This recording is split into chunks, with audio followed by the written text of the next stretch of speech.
Definitely been a labor of love. We started at 5 o'clock this morning, building the barn, weighing the cheese. And how can we follow if they're not coming down for concerts on the square, this big event? You can definitely look at Wisconsin Cheese Twitter, Wisconsin Cheese Instagram. You can go to our Facebook page for Wisconsin Cheese, or you can look on our website, wisconsincheese.com. Excellent. Thank you, Susanna. What a great event. And literally, it is a great event. Like we said, they've got the cheese ready to go. We think the official announcement from Mike Marcotte is going to be about 5:15, and there's already a line of folks that want those 2,000 custom cheese boards as their parting gift for the historical event, guys. And Farm Babe's got her name on one. 3,000 pounds, what is it? Oh, yeah, the mammoth is a ton on its own. We've got probably pushing close to 4,000 pounds that it's going to be here. Let's go for the record. Yes. Thank you, Pam. Thanks, Pam. Thanks for watching. News 3 at 5 starts right now. Thanks, Sko.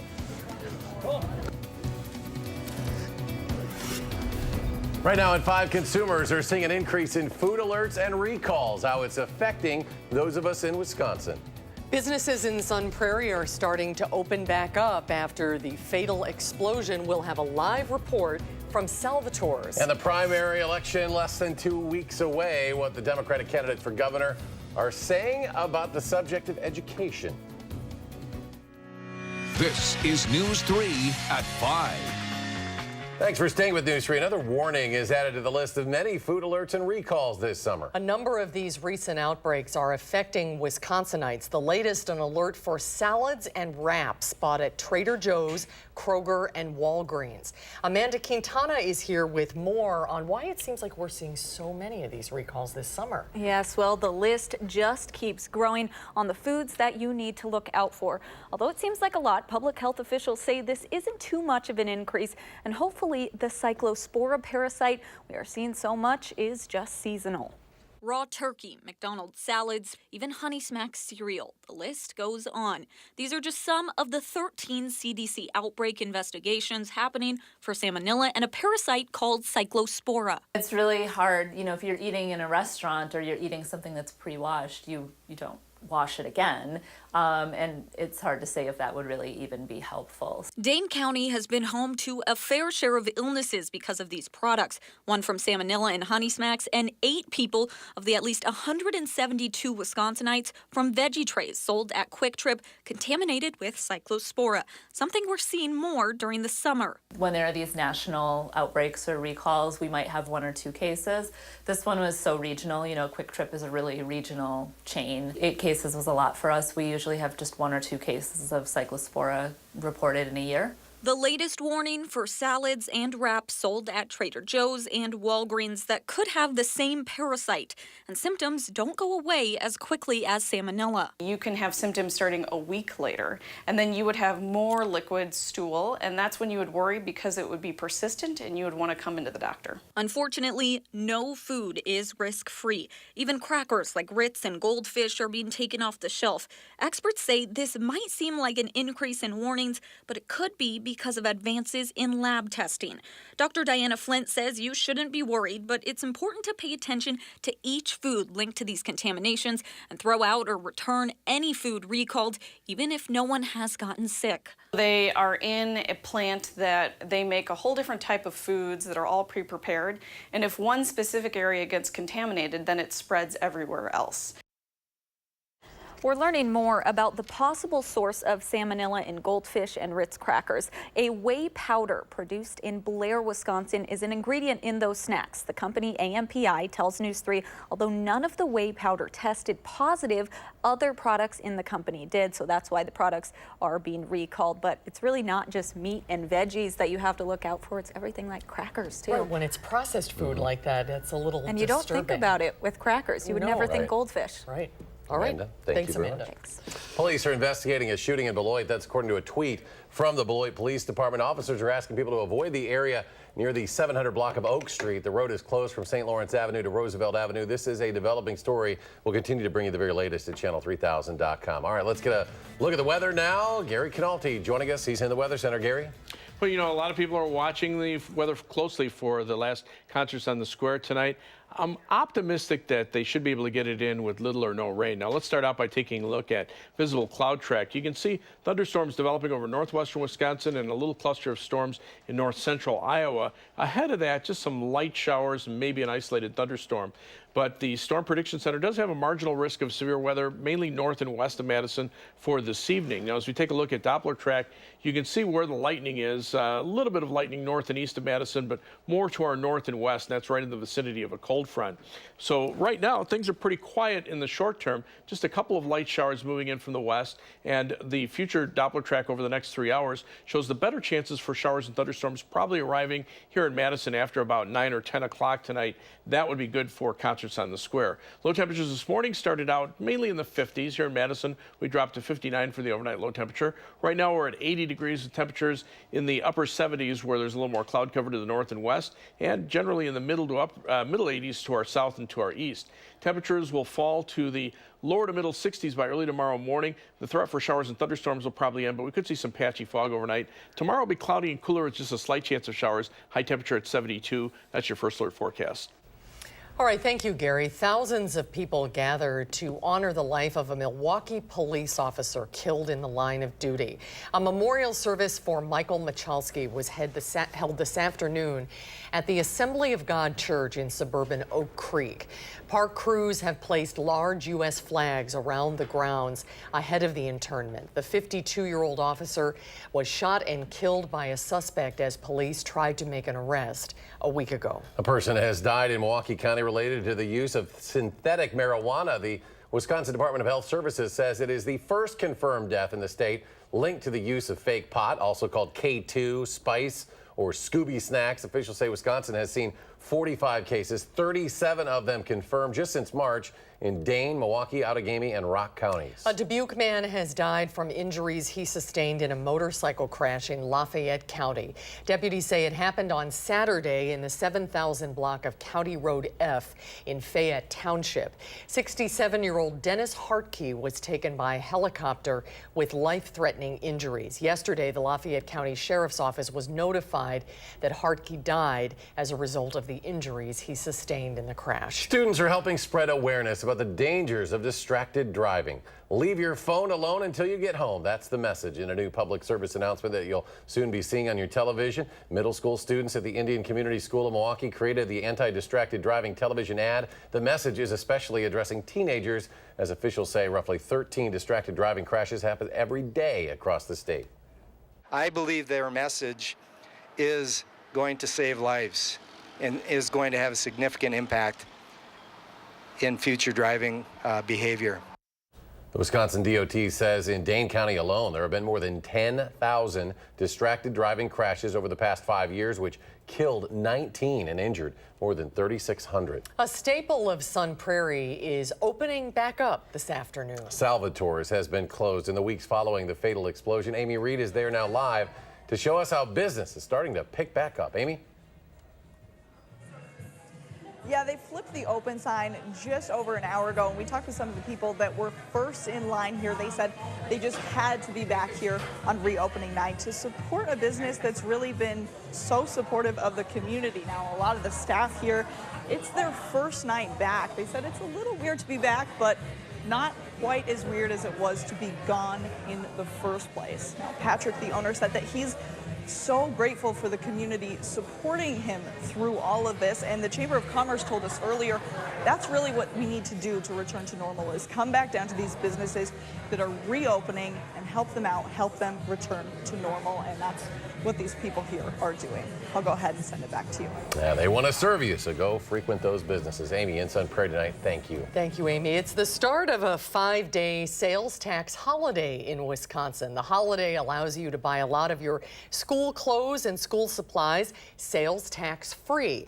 Any piece of clothing or back-to-school item has to be less than $75 each, and computers have to cost less than $750. One shopper says he's saving now to prepare for the future.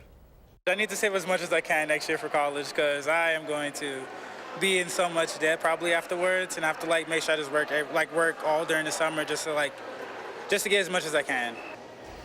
The tax holiday runs through Sunday, and we have a lot more information about it on our website, channel3000.com. It is less than 2 weeks now until the primary election. News 3 is asking the Democrats running for governor where they stand on key issues for those still making a decision on who to vote for in the primary. Rose Schmidt sat down with all 8 candidates and has our focus tonight on education. Rose?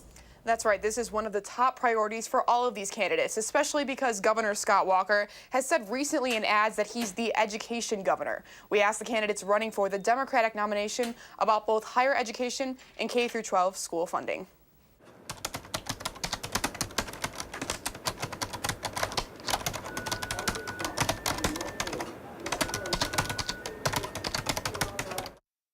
Freezing tuition is great. But we have to make sure that we have the best UW system that we can, and we have to provide tenure for professors. I don't want tuition frozen at levels that are unaffordable for so many young people. The average graduate is coming out with $30,000 in student debt. I don't see how anyone, given the uncertainty about the state budget and state funding, can make a determination now whether or not tuition should be frozen. It's kind of a coward's way out, saying, okay, we're just going to freeze tuition. We have to couple that with increasing the ability of the system to rely on state funding.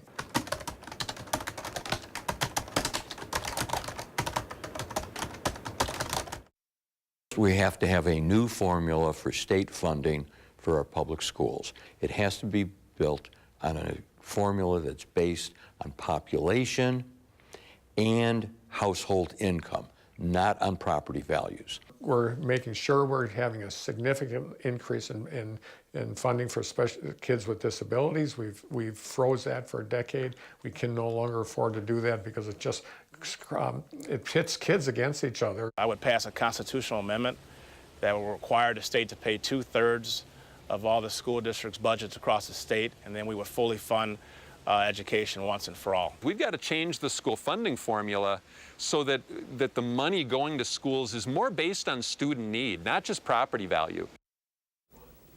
Now, along with that planned tuition freeze, Governor Walker is setting a goal to make Wisconsin's high school graduation rates the highest in the country. Democrats have criticized his education record. Now, be sure to tune in to News 3 at 6 to hear from the other 4 Democrats, Kelda Roys, Josh Pade, Matt Flynn, and Kathleen Vinehout. You'll find all of their responses on our website, channel3000.com. Rose Schmidt in the newsroom. Rose, thanks. The CrossFit Games are underway right now at Alliant Energy Center here in Madison. Now, if you're interested in catching some of the action from this year's CrossFit Games this weekend, you will be able to see some of the events right here on WISC-TV 3. CBS will have an hour of live coverage on Saturday at noon and Sunday morning at 11. They'll also be re-airing a taped version of the event next month, September 2nd. You can find additional coverage on cable on the CBS Sports Network starting at 9 p.m. this week. More to come on News 3 at 5. Up next, the president tweeting about the Mueller investigation into Russian meddling in the election. But we'll tell you what both sides of the aisle are saying about the president's comments. And new video shows the intense moments during a plane crash in Mexico, what investigators think may be the cause of the crash. And on Wall Street, the Dow starts August in the red, falling 81 points. The NASDAQ gained 35.5. The S&P 500 lost 3. We'll be right back.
Welcome back. We do have an update on that developing story in Beloit as police say 2 people have been shot. Police say 1 victim is in critical but stable condition. The other victim listed in stable condition. Officers are asking people again to avoid that area near the 700 block of Oak Street. The road closed there from St. Lawrence Avenue to Roosevelt Avenue. We will bring you the very latest on News 3 at 6 and at channel3000.com.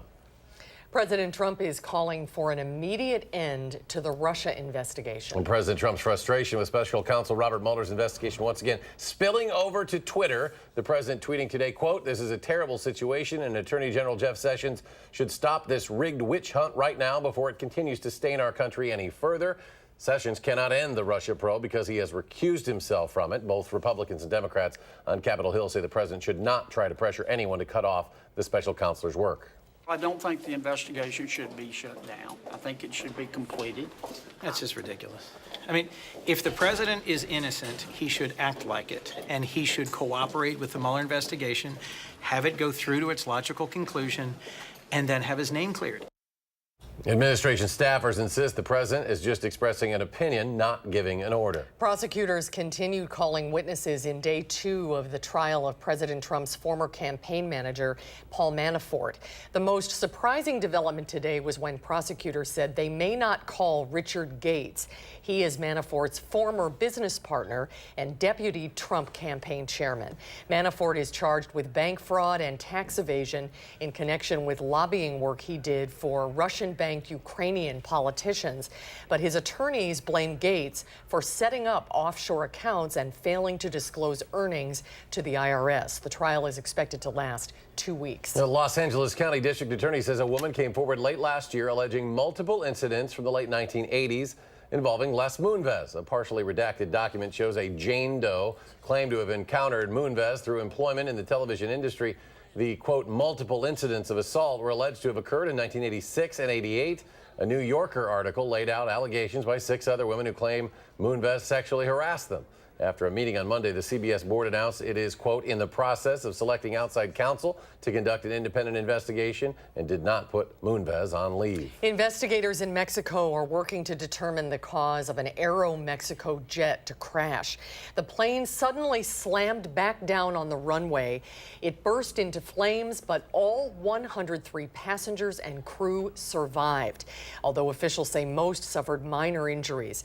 2 people, including the pilot, were in critical but stable condition. Local officials say a gust of wind brought down the jet that was headed to Mexico City from the northern state of Durango, but they're still trying to figure out exactly what happened. Turning now to your local forecast, Chief Meteorologist Gary Canalti on the backyard patio as we look at the rest of the week. Maybe some clouds out there right now, Gary, huh? There are some clouds here. The question is whether or not it's going to rain, especially for concerts on the square tonight. Well, let's start out by taking a look at the severe weather outlook. The Storm Prediction Center has a marginal risk of severe thunderstorms through central Wisconsin, areas north and west of Madison, into parts of northern Iowa. So far, only a couple of severe thunderstorms have been found, mainly in the north central portion of Iowa. You can see on Doppler track scattered showers and thunderstorms mainly east of Madison, and then a growing area of showers and storms to the west, forming a broken line that extends down into parts of northern Iowa. But in the short term, there are lots of clouds here. And that's actually stabilizing the atmosphere a little bit, so the showers have been weakening as they push eastward. So hopefully the next couple of hours will stay dry or just see a few sprinkles as we head through the concerts on the square period. But farther out to the west, you can see a cluster of severe thunderstorms over north central Iowa, north of Iowa Falls. That cluster of storms mainly producing some strong winds as it moves off toward the east and southeast. But it's at the southern end of a line of thunderstorms that extends back into central Wisconsin. If we look at future Doppler track over the next 3 hours, again, just some light shower chances moving through the Madison area. The better chances for showers and thunderstorms will be with that line of storms that probably won't reach the Madison area until sometime after 9 or 10 o'clock tonight. But by that time, it'll be weakening, and I don't even think the showers and storms will be as widespread as what they're seeing to the north and west. As we look at the live view from the Queen Bee Radio Skycam at Platteville, a little more cloud cover there, some breaks in the clouds from the WISC Skycam looking off toward the north and east, and the Edgewater Skycam in downtown Madison showing mostly cloudy skies, a little sunshine trying to poke its way on through. Almanac for today shows a high of 82 with a low of 59. And right now our temperature is at 80 with mostly cloudy skies. Winds are out of the west at 8 miles per hour. Dew point temperature not terribly high at 59 degrees. Winds are mainly out of the south and west across much of southern Wisconsin, but right around, Eau Claire back down to Austin, Minnesota, that's where a cold front is moving through. And look at the difference in temperatures. Out ahead of the front, mid-70s to the lower 80s, depending on whether or not there's clouds or showers. North and west of that Eau Claire area, notice Eau Claire down to 66 and down to 54 with a breeze off of Lake Superior up in Superior, northwestern Wisconsin. So it will turn cooler. A lot of that is because of the cloud cover that lingers back over much of Minnesota. This weather system will move on through, and we'll see the clouds linger for tomorrow, but then after that, clearing that you see over the Dakotas will move in for Friday, and temperatures should warm right back up. There's the cold front to our north and west. Again, on the other side of that front, temperatures mainly in the 60s to around 70 degrees. Ahead of the front, mainly in the 80s. And as you look at dew point temperatures, they're in the upper 50s to lower 60s, but the air dries out significantly behind that front, and we'll see drier air, especially from later tomorrow into Friday. 60 for the overnight low temperature with cloudy skies. Chance of a shower or thunderstorm this evening and maybe some patchy fog overnight. Tomorrow's high temperature only at 72, just a slight chance of showers. On future track, you can see those showers and thunderstorms moving through this evening. Cloudy skies overnight with patchy fog with lows around 60. Tomorrow, look for high temperatures in the lower 70s with clouds lingering for much of the day and maybe a chance of a shower. Turn partly cloudy tomorrow night with low temperatures dropping into the middle 50s. And then on Friday, skies will clear out and temperatures should bounce back into the lower 80s. As we take a look at the 7 to 10 day forecast, those temperatures again on Friday back in the lower 80s and will be close to 90 on Saturday and Sunday with more humidity. Be some thunderstorms Sunday night into Monday, ending on Tuesday morning, and then temperatures closer to 80 for much of the rest of next week, maybe even upper 70s by Saturday of the following weekend. As we take a look at first alert traffic, we have our usual slowdowns on the Beltline. That's at John Nolan Drive. You can see slow traffic in both directions on the Beltline. Those delays start eastbound around Monona Drive and go back to Verona Road. Westbound, they start around Fish Hatchery Road and go back to at least John Nolan Drive. As we look at travel times right now, 26 minutes eastbound from University Avenue to the interstate on the Beltline. Westbound, 18 minutes in that same direction. 28 minutes out to Janesville on I-3990 from the Beltline. 18 minutes to Sauk City on US 12 and 16 minutes to Sun Prairie on US 151. That's your first alert traffic. All right, thanks, Gary. You're welcome. Still ahead on News 3 at 5. If you're looking to retire soon, we'll have some tips that experts say you shouldn't overlook. That's when we return.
When it comes to saving for retirement, the usual advice to follow is save more, work more, and invest more. But experts say there are some little-known retirement tips worth following as well. Karen Kaifa has a look at 3 critical tips experts say you shouldn't overlook. The more you save, the better chance you have at retiring on time. But according to financial experts, there are 3 keys to retirement that people don't usually talk about. The first is paying off your mortgage. For the average family, that is worth the equivalent of $300,000 more in their retirement plan. So think about if I could just hand you $300,000 and add it to your retirement plan, you would take it. The second overlooked retirement advice is to incorporate Social Security.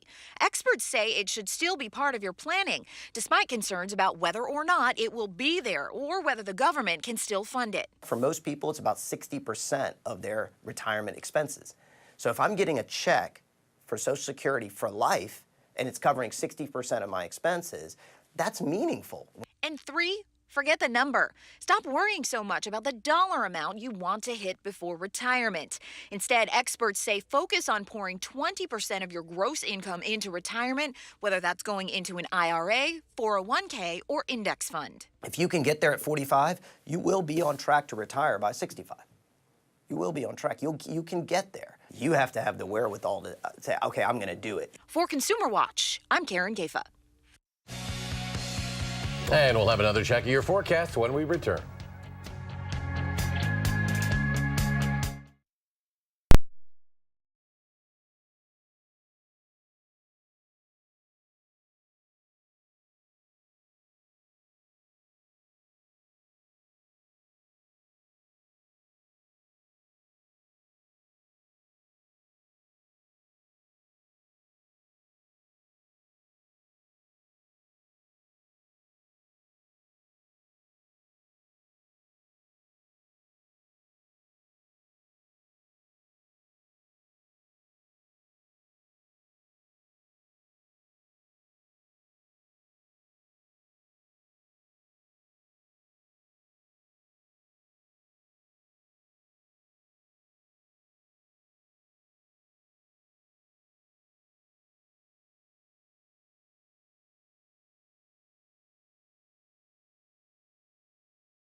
Finally at 5, a political bromance is rekindling at the nation's capital. Former President Barack Obama and Vice President Joe Biden made a surprise visit on Monday to a D.C. bakery that supports veterans. Videos uploaded to social media by Dog Tag Bakery showed the two placing an order and President Obama giving a little pep talk for the bakery workers. According to the Dog Tag Bakery website, they want to empower veterans with service-connected disabilities.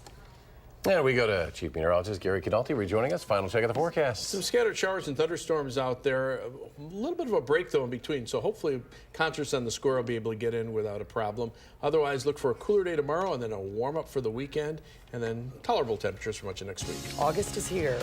Thanks, Gary. CBS News is coming up next. We'll see you in 30.